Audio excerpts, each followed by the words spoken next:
Uma das maiores empresas agrícolas do país, o grupo Amage, prevê aumento no número de recuperações judiciais para 2026. A companhia vem desenvolvendo várias estratégias para garantir o recebimento dos grãos de produtores que optam por esse tipo de processo. A editora executiva do AgFeed, Alessandra Mello, já está aqui com a gente e traz detalhes. Mais recuperação judicial, Alessandra? Como se já tivéssemos poucas por aqui? Pois é, né? A gente vem destacando bastante esses números, mas a situação parece que piora, viu, Gabriel? Em função de todas essas incertezas que a gente trata todos os dias aqui, custos mais altos, né? Fertilizantes mais altos, são alguns dos fatores. Pois esse número de recuperação judicial recorde no agronegócio em 2025 foi diversas vezes tema de entrevistas, de comentários que nós fizemos aqui na CNN Money, né? Para lembrar só, segundo a Serasa Experian, foram 2.000 pedidos no agronegócio no ano passado, um número que nunca tinha sido alcançado até então. E o que todos gostariam de saber é quando finalmente desacelera esse processo. E ao que parece, viu, eu estive num evento com muitos diretores jurídicos de diferentes empresas do agronegócio, grandes especialistas desse tema, ao que parece, vai demorar ainda um bom tempo. E aí a gente trouxe aí esse destaque, que é a conversa que nós tivemos ontem com o Marcelo Fraga, que é gerente jurídico da Amage, uma das maiores empresas agrícolas do Brasil, né, que tem o ex-senador Blairo Maggi, ex-governador de Mato Grosso, também Blairo Maggi, entre os acionistas, né, um dos gigantes aí do agronegócio brasileiro.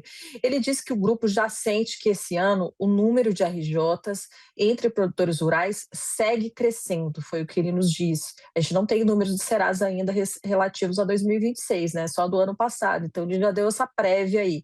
A Amage tem produção agrícola, tem fazendas próprias, onde planta, colhe produtos aí como soja, milho e algodão, mas ela também é uma importante trading, uma importante empresa exportadora de commodities e também de logística.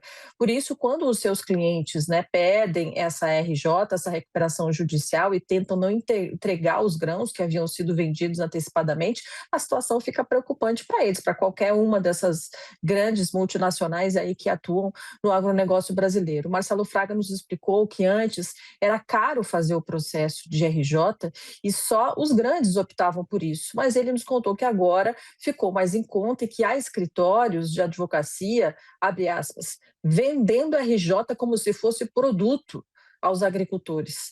É o que ele nos falou aí no desabafo. A nossa conversa com o executivo da AMAGE foi durante esse Congresso Brasileiro de Direito do Agronegócio, que é organizado aqui em São Paulo pelo IBDA, que é um instituto que tem o mesmo nome, né? E o presidente do IBDA, o Renato Buranello, que é colunista do AgFeed, também um especialista aí do setor jurídico muito respeitado nesse segmento, ele tem a mesma opinião que a AMAGE. Ele acha que por um tempo ainda vai piorar em função do cenário internacional, das questões geopolíticas que geram, por exemplo, mais um fator de alta, né, nos custos de produção, como a gente tem destacado aqui com frequência, os fertilizantes, que não param de subir em função do conflito lá no Irã, né? E foi o que nos disse também o Marcelo da Amage. Ele lembrou que a empresa é trading, mas também é produtora, portanto ela sabe muito bem que as margens estão mais apertadas, né? E, ao mesmo tempo, enquanto a margem está menor, os bancos seguem cada vez mais restritivos com esse crédito ao agronegócio, pedindo mais garantias, né? E aí ele mostrou no Congresso um número importante. Em Mato Grosso, né, que é a grande potência agrícola do país, 80% da produção da última safra foi financiada por bancos, por tradings e um pouquinho por revendas. Diminuiu essa participação das revendas em função dessas RJs também, que a gente viu em grandes revendas, como a AgroGalaxy está tendo recuperação extrajudicial de outros grupos, como Lavoro, Bela Agrícola e tudo mais. Então, só 20% do que produziu Mato Grosso, da produção agrícola por lá, foi custeada com recursos dos próprios agricultores, né? Então, o produtor precisa de crédito, mas para conseguir esse crédito, ele está vendo dificuldade pela crise de confiança que se instalou. A boa notícia, segundo esses especialistas, é que alguns movimentos no judiciário estão amenizando os efeitos dessa situação.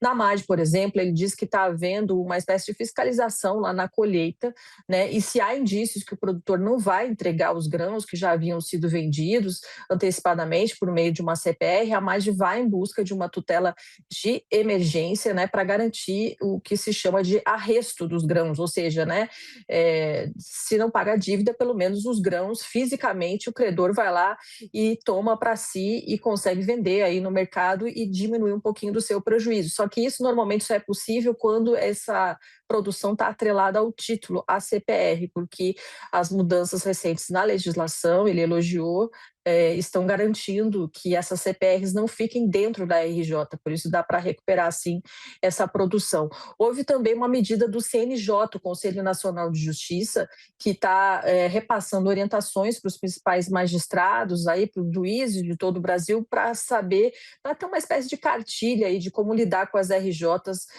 de produtores rurais, né? O principal objetivo é preservar que algumas dessas garantias possam realmente ser executadas. Né? E tanto o Marcelo Fraga da MAGE quanto o Renato Buranello do IBDA consideram positiva essa medida do CNJ. Os produtores que optaram por esse recurso é que não estão muito felizes com isso, né? Mas uma hora essa dívida teria mesmo que ser paga. Gabriel. Valeu, Alessandra Mello, pelas perspectivas que a AMAGE está enxergando aqui para o agronegócio brasileiro. Infelizmente, vamos ficar de olho no que acontece aí com essas RJs ao longo de 2026, na pressão constante para os produtores rurais por aqui. Então, a próxima, minha cara, um bom trabalho a você. Para você também, obrigada. Valeu.